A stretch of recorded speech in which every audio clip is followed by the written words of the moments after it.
am going to get us started.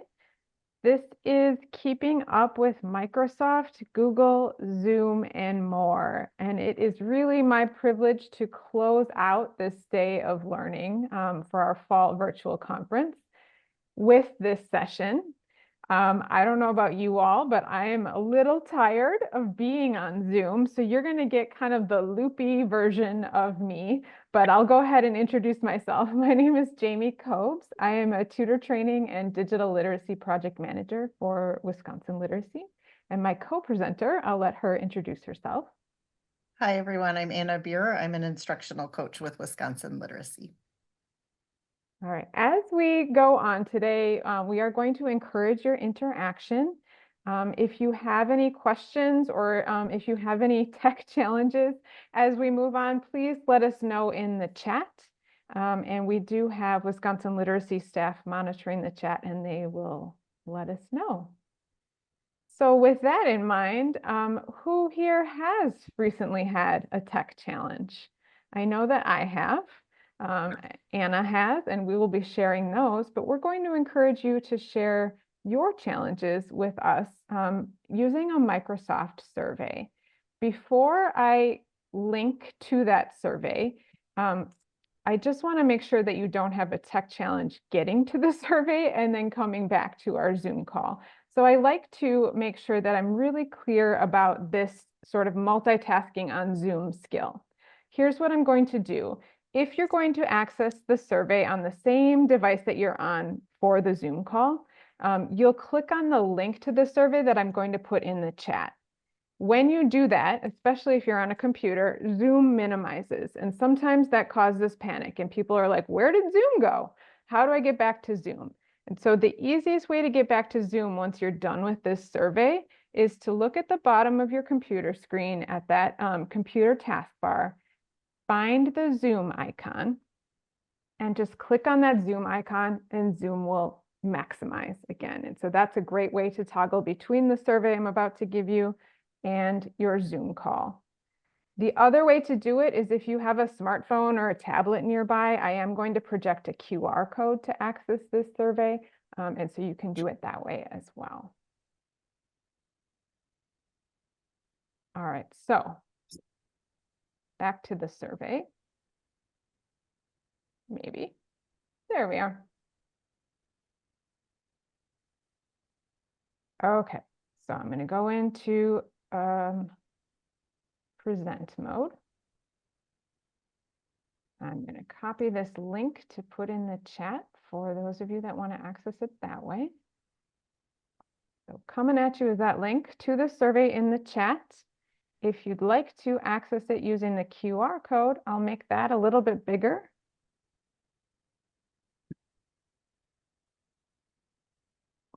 And this is a 2-question survey.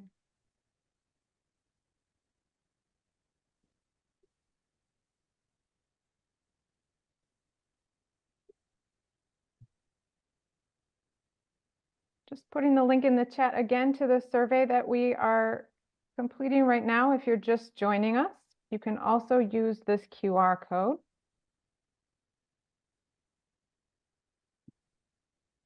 The first question asks you to tell me about a recent tech challenge, and I'm just encouraging you to phrase it as a question, like how can I, or what happened to, because those questions will help us at the end of our session when we go into some breakout rooms to try to tackle some challenges. I'm going to close the QR code. It'll stay here on the left-hand side, but if you need it bigger, please let me know.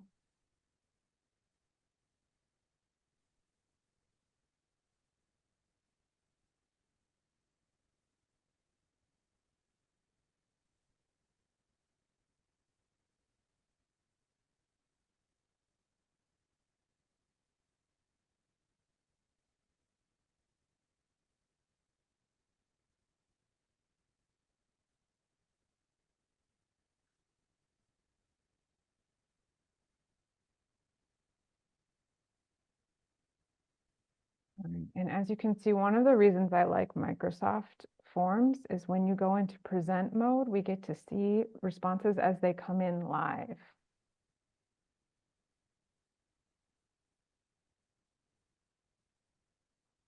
Says you do not have permission to view or respond to the form. Is anybody else experiencing that? That you don't have permission? Yep, Aha, also to thank me. you. Thank you, everyone. Let me stop and fix that. So maybe Jamie, while you're doing that, do you want me just to kind of skip ahead? Or will it just take a moment? It should just take a moment.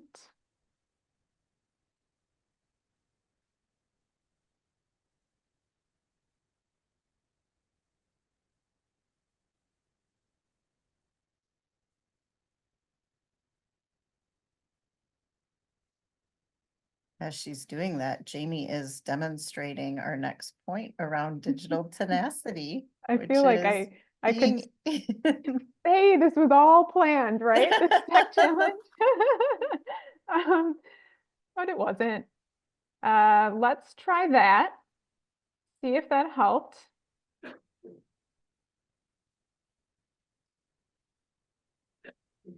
I changed the settings so that everyone could, yay, thank you for the feedback. It worked. I'll project that QR code again.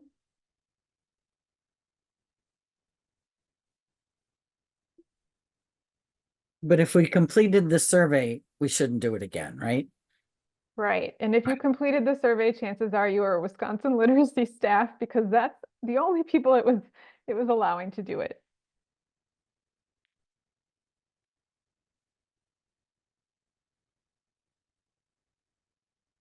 All right, so that QR code is going to stay in the left there if you still need it.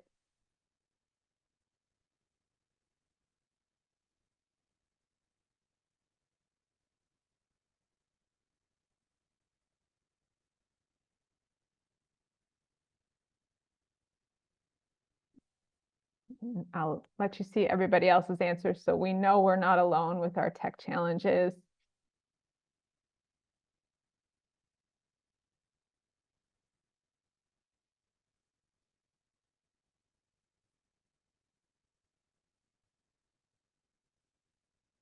Mhm. Too many to name.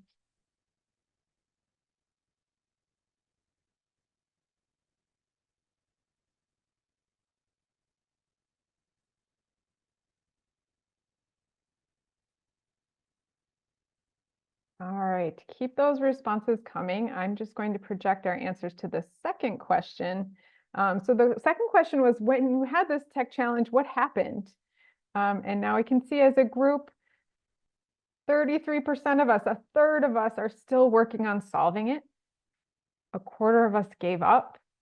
Someone solved it for us or other. Interesting. Okay. I solved it. Yay, 15%. Oh, 14%. Okay, wonderful. Keep those responses coming. We will move right along.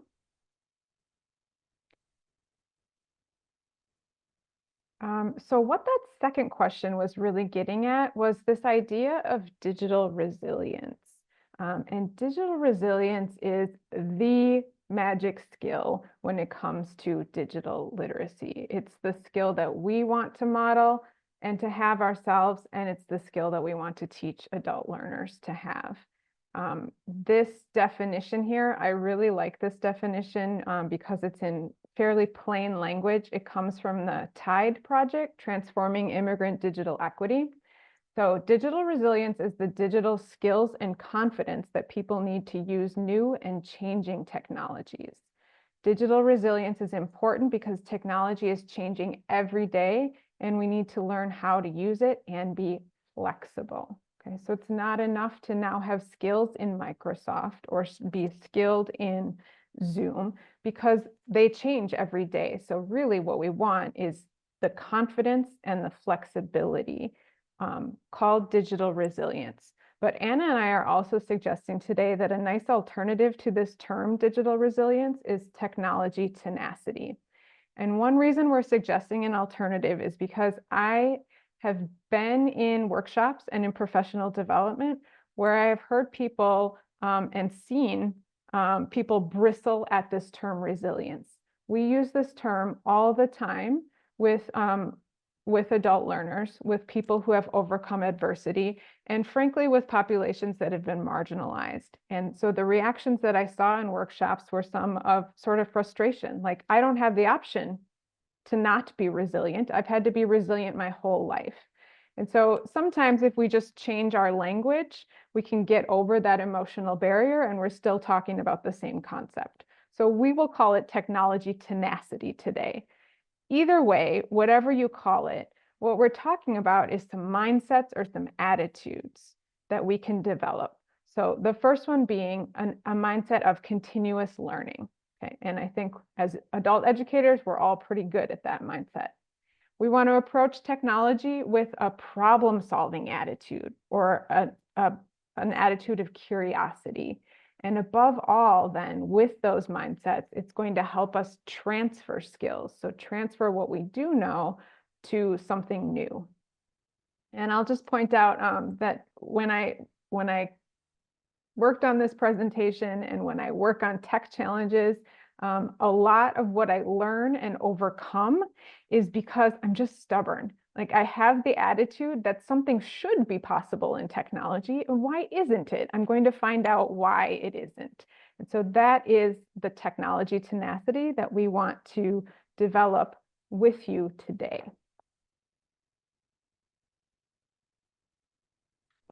Anna and I have had our own tech challenges, and so we're going to frame some of our examples around those. There was a reason that I used Microsoft surveys today. And one of them I told you was because I love the present mode. I love that you can see the answers coming in live. But as I was planning this presentation, Microsoft Forms took that away from me. For at least a day, the present button just went away and I didn't know what happened. So my tech challenge was what happened to present mode in Microsoft Forms. And my tech challenge just is that I can't keep up. As Jamie mentioned, everything is always changing. And I also have the mindset that something should be possible. So I just don't know how. I should be able to do this. I just, and so because here it says where in the menus always change. If I felt like when I first started using Microsoft, probably almost 30 years ago, it was intuitive to me of where to find things. And I feel like my mind still thinks that's where things should be. And so I should be able to find things in the file menu that don't exist there anymore. They're stored somewhere else now. And so because it's not intuitive to me anymore, or it doesn't make sense how things are organized within the file menus, I need to find another way to figure out how to do things. So we want to suggest to you today 4 ways to keep up with technology. And I'd like to acknowledge that these might not be new to you. You are probably using some of these ways, but I think Anna and I both agree that by naming them, we make it easier to remember them and then easier to understand how we can teach them to other adults. So the first way to be digitally tenacious is to notice that these platforms are trying to help us. Sometimes they are, by giving us pop-up notifications, especially when they have updates. So one example here comes from Google. Google had a tool until October 1st, excuse me, called Jamboard. And Jamboard was ending. So you can see here that they put this yellow bar across all of my Jamboards as a pop-up notification. It's going to be view only by October 1st. And on the right, there's a link, how to export Jam files. So if I click on that link, it's actually trying to help me figure out this new update for Google. Same thing with Microsoft. Now when I go to my OneDrive files, I often get this pop-up that there's a new way to preview. So I can choose to dig into that pop-up and learn a little bit more. And also with Zoom. So I don't know if you've noticed, but Zoom has an update that they call Zoom Workplace. So you can tell right now if you have this update by looking at the top left corner of your meeting. And on your screen, if it says Zoom Workplace, you have that update. How many of you have Zoom Workplace? You can just raise your hand or put yes in the chat. All right. So one thing I learned when I updated to Zoom Workplace from this pop-up, it says personalize your toolbar. So you can take the icons in your Zoom toolbar and you can drag and drop them in a different order.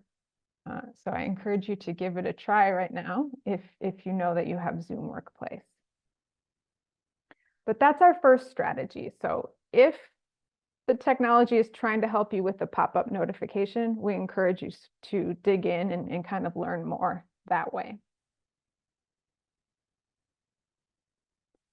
The second strategy is that there are icons that are trying to be helpful as well. And this is really getting at the transferable skills part of technology tenacity. So these icons are recognizable and they're used across contexts and devices. So we want to play a game with you right now to see if you actually know what these icons mean. And we're going to play a game using the platform called Kahoot. If you're not familiar with Kahoot, what happens is you will see a question on your screen, and then you'll have 4 choices. So they're multiple choice questions, and you'll just select the right answer. It will tell you if you're right. Kahoot also works by giving you points for correct answers, but also how fast you respond to it. I'll go over how we'll all access Kahoot, and then we can start this game. So a couple of different ways to get to Kahoot. If you're going to use Kahoot on the same device that you're on for the Zoom call, I will share this link in the chat, but it's also www.kahoot.it. And then you'll enter a PIN number that I'll display in just a minute. Okay. If you have a phone or a tablet nearby and you want to join on that device instead, I will project the QR code and you can just scan that with your camera. I've set up this Kahoot game so that it's anonymous. You'll have to pick a kind of a silly nickname when you play. And then if you end up being the winner and you want to reveal your identity, awesome.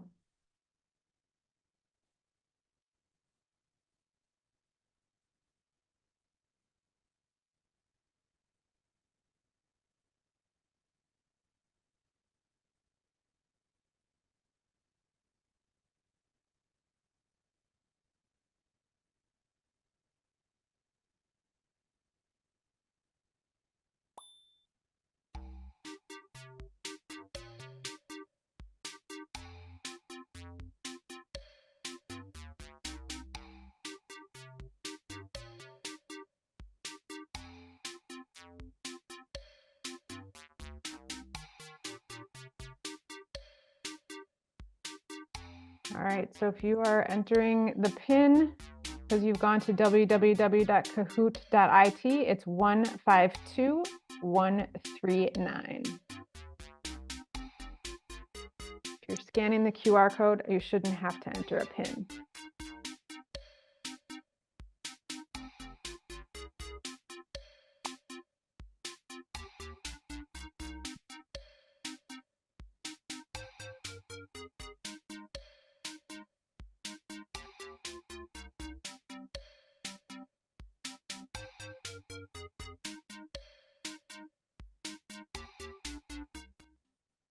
Deborah, I see your hand is raised.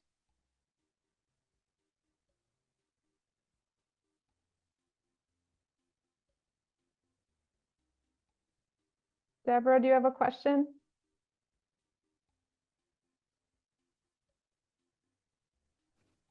No, I'm sorry. Can you hear me?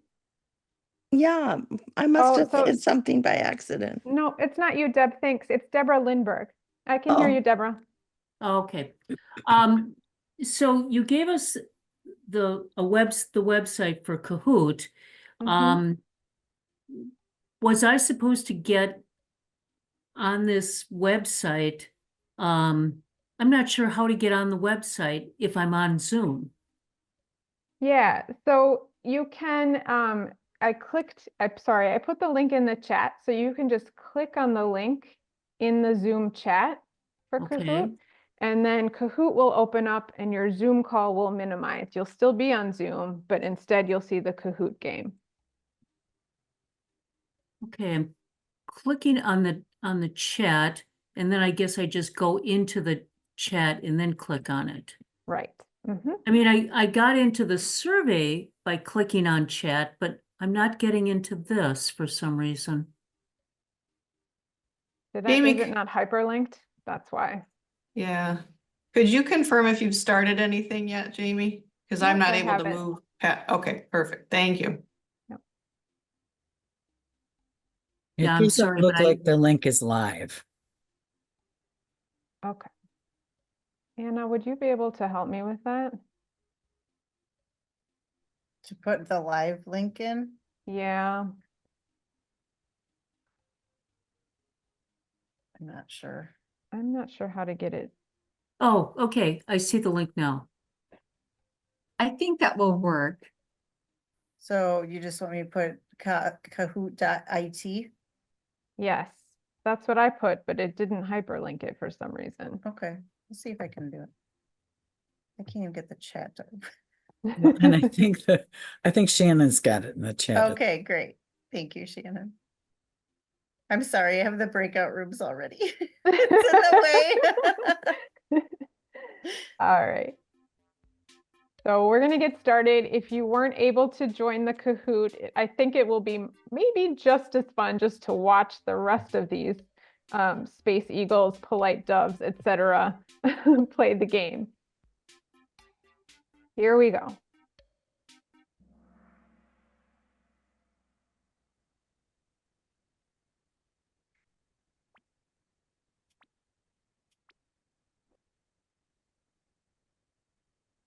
What does this icon mean?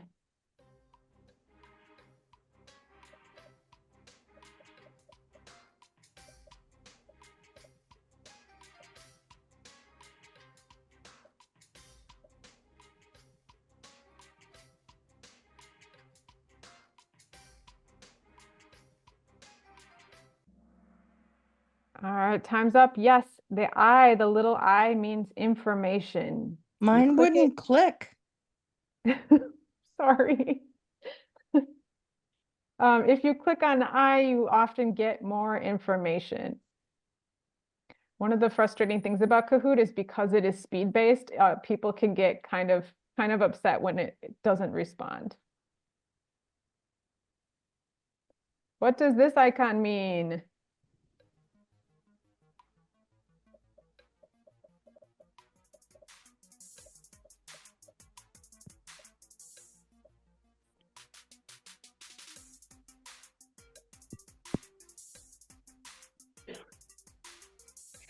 Sorry, Jamie, mine won't click.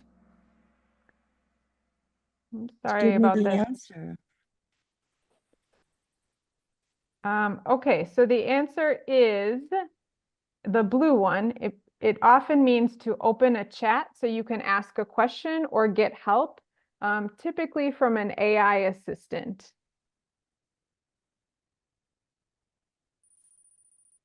All right, Red Pony still in the lead, whoever you are. Next one, what does this icon mean?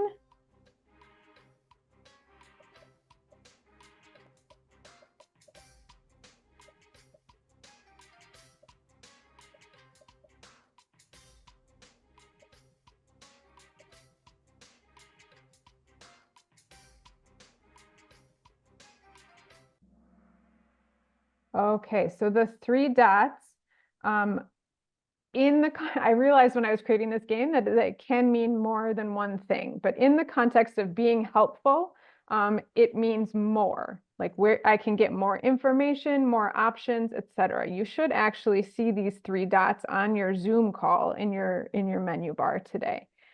It could also maybe mean, like some of you said, the think about it. Especially if you're waiting for somebody to reply to your text and you see that ellipsis because it means somebody's typing. Ooh, Clever Jaguar in the lead. What does this icon mean?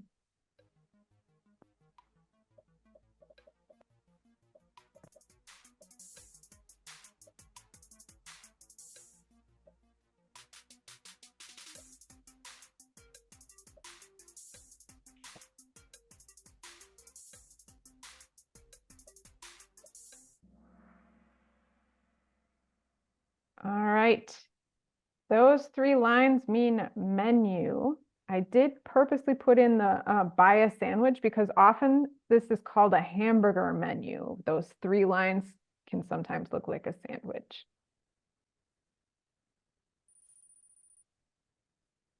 Quick rabbit.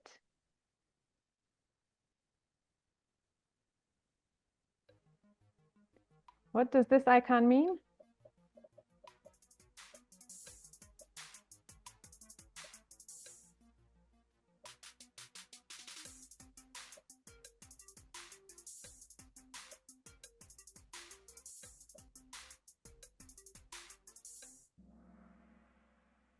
Yes, the question mark also means to get help or more information.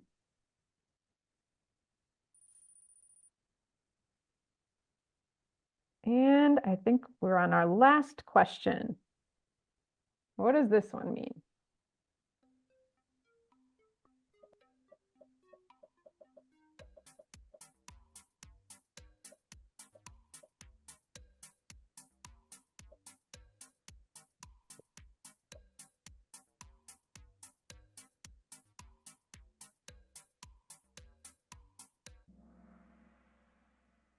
Oh, look at that. Everybody, 100%. Yes, that gear icon means to adjust the settings.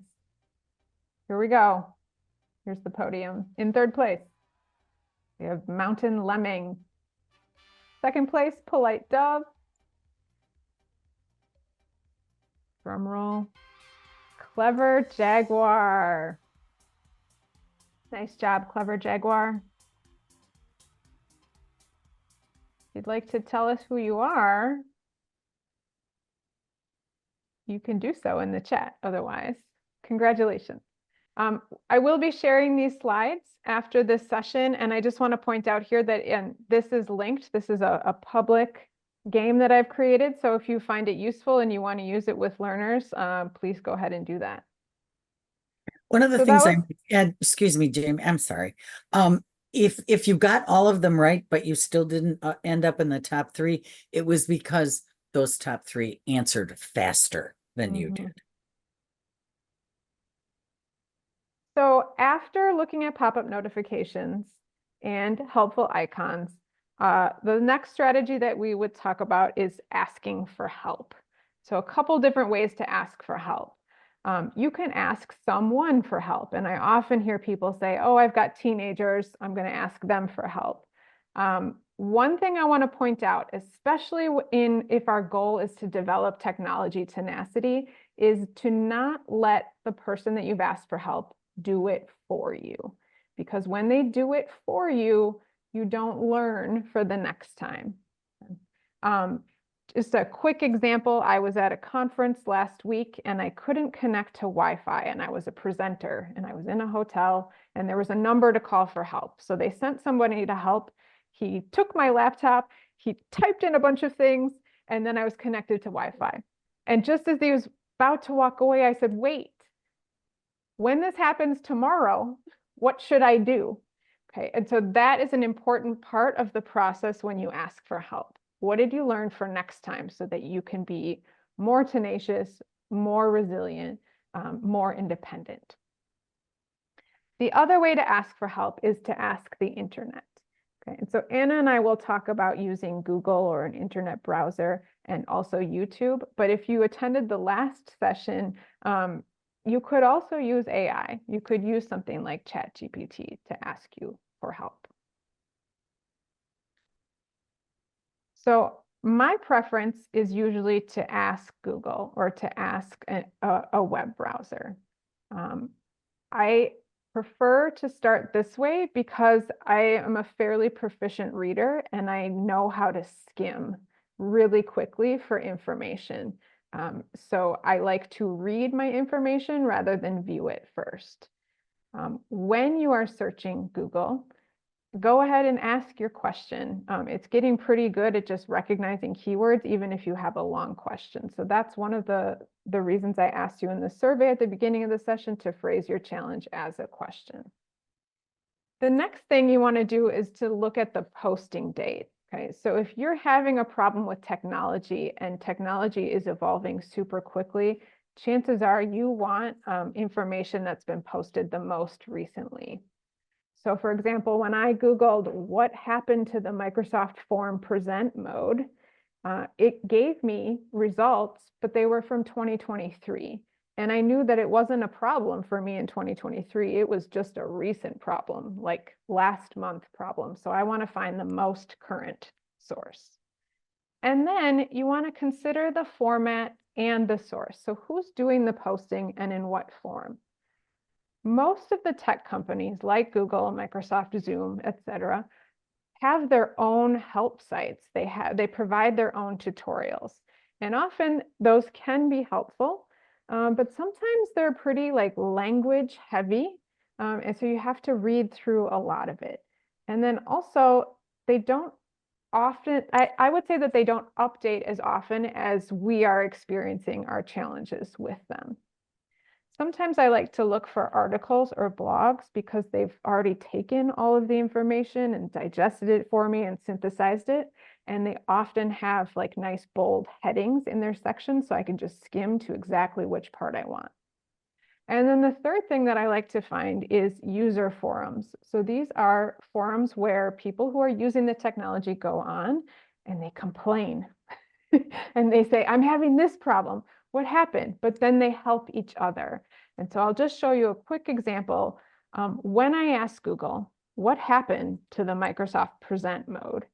I found somebody complaining about the same thing in a forum. And they said, it's there. It's just super hidden. And then they told me how to find it and where it was hidden. And sure enough, that solved my problem. The other nice thing about user forums is that if enough people complain, sometimes technology changes or fixes the problem. And that's what happened with these Microsoft forms. So many people couldn't find the present mode button anymore, but they went ahead and made it more visible. So like Jamie, I often will start at searching Google when I have a problem or looking on Google.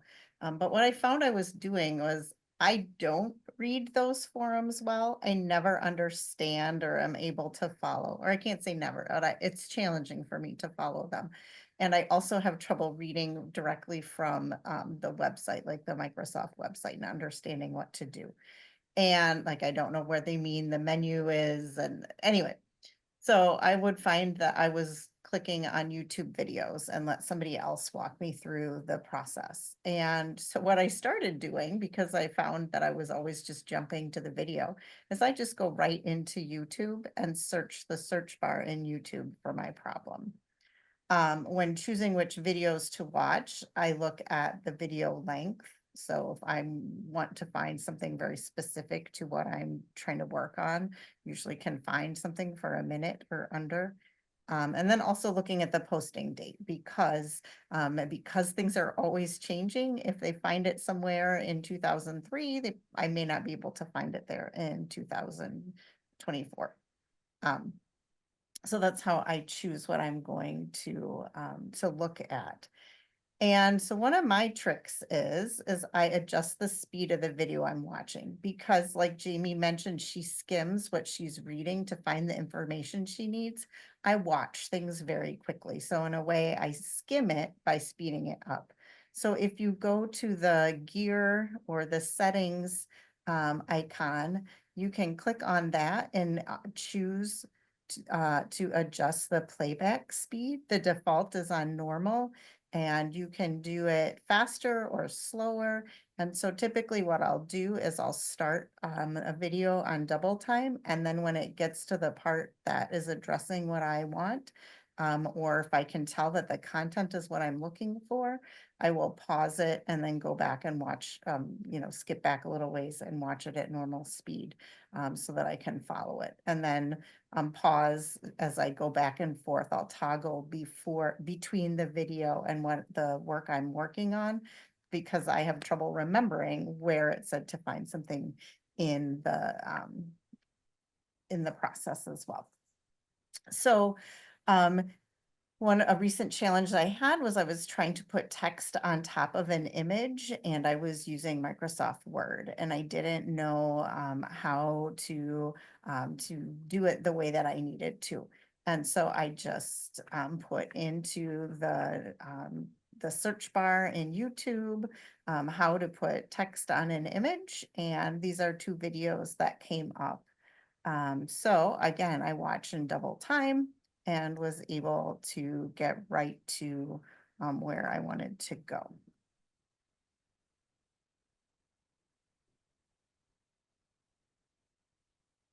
All right, so I did warn you at the beginning that we wanted some interaction from you. You played the Kahoot game, you filled out that survey, but we want to give you an opportunity to test or to develop your tenacity by putting you in some small groups.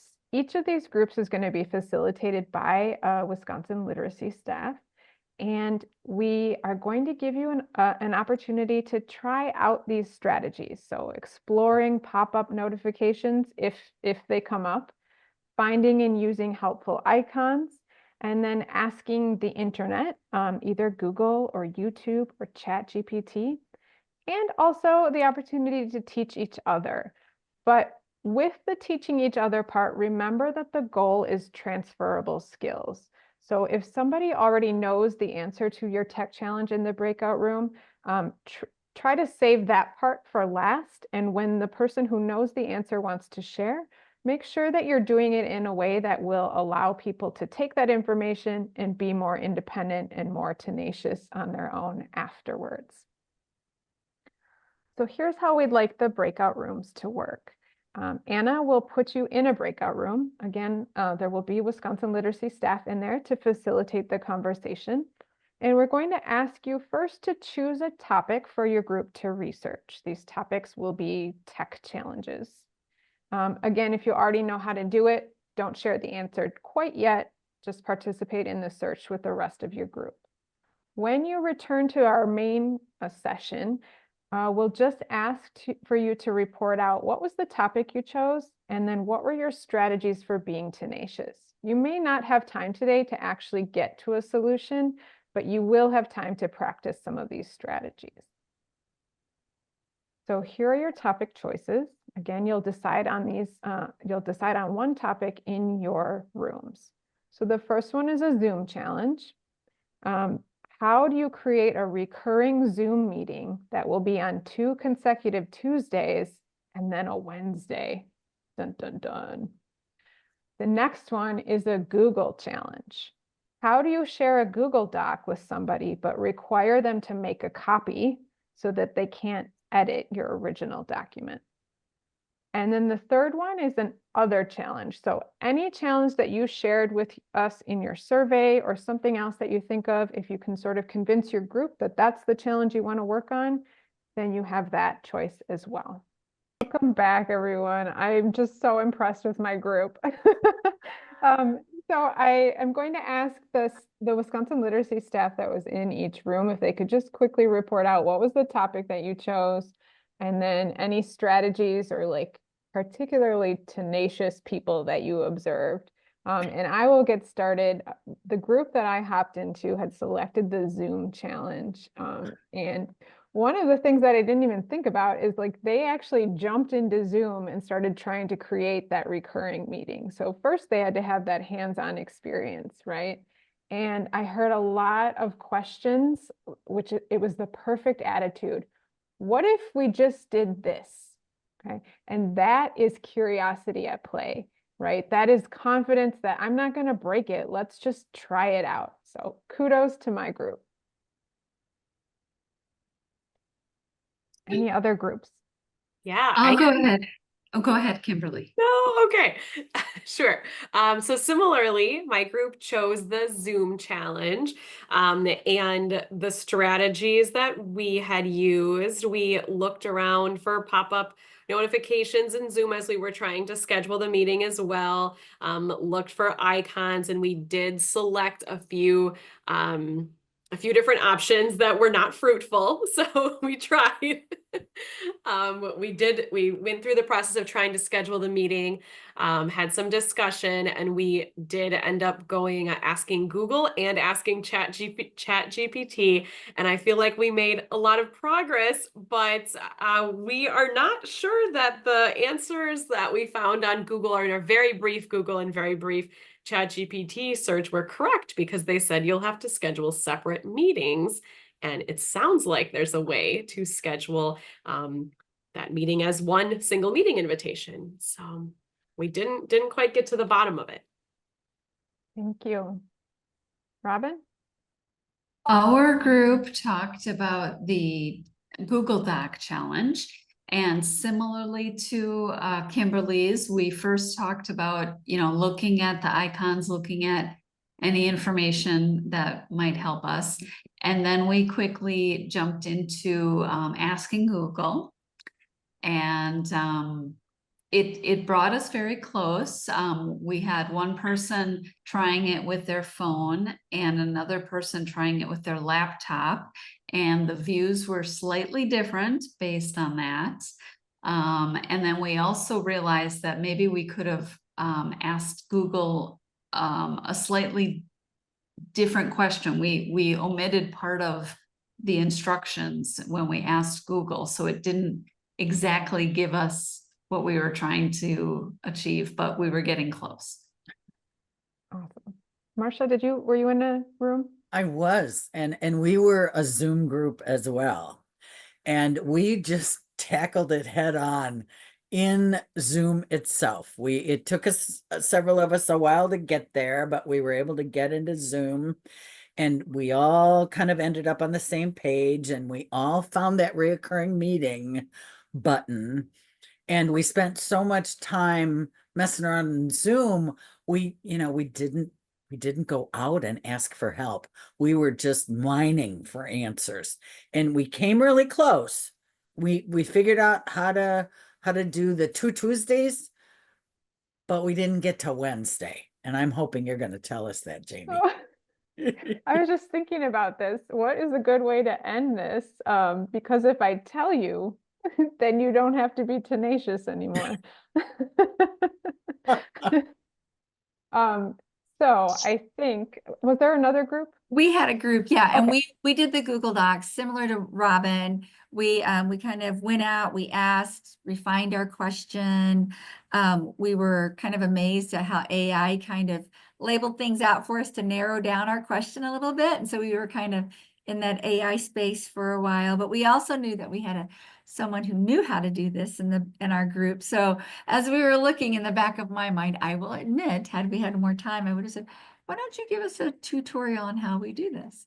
So I think it's the same thing, looking for information and refining, and keep looking. Awesome. I think that was it for groups, right? Yes. Okay. So can I just see a show of hands? How many people are going to be really upset if I end this call without giving the answers? Okay. So I don't know how quickly I can do it, but I think, so my group, you were really on the right track. Like I found my answer in a forum. I just didn't choose Reddit. There's a Zoom community, and let's see if it even cooperates with me today. But so I did ask Zoom, a reoccurring meeting, Zoom meeting with different days. That was my prompt.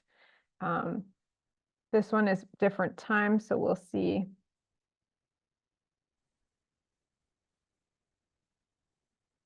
Yes, here it is. And let me make it just a bit bigger.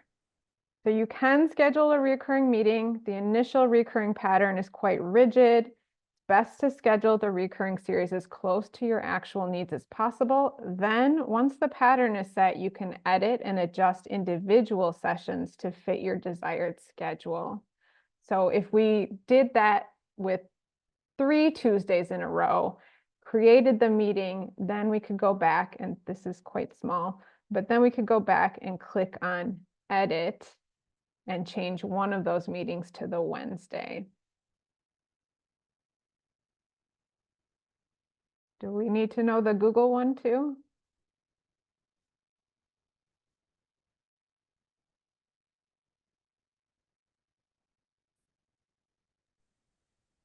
I saw head nodding. I don't know if you saw it, Jamie. I didn't see it, no, okay.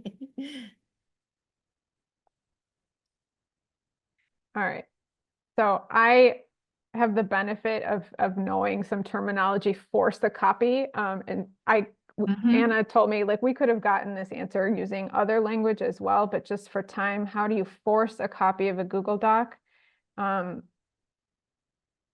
You open the Google Doc, you click share, you change the link settings to anyone with a link. You copy the link that you're given, paste it wherever you're sharing it, but then you actually go in and you edit that link. So you're going to find the word edit in that link, take it out, and you're going to put the word copy instead. And so when you share that link that has the word copy in it, it will force somebody, the very first thing that they'll see is, do you want to make a copy? And they have to say yes in order to open up the document.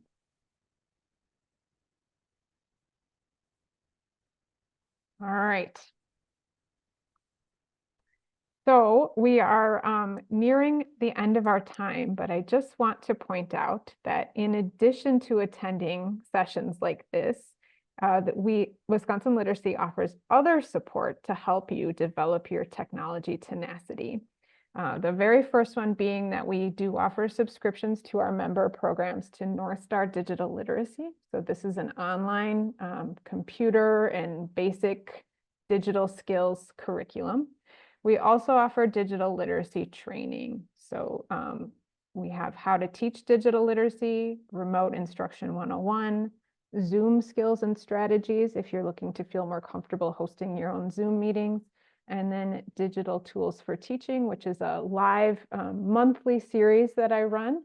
And if there is a digital tool that you are interested in learning more about, I'm looking for topics for future months. So please let me know.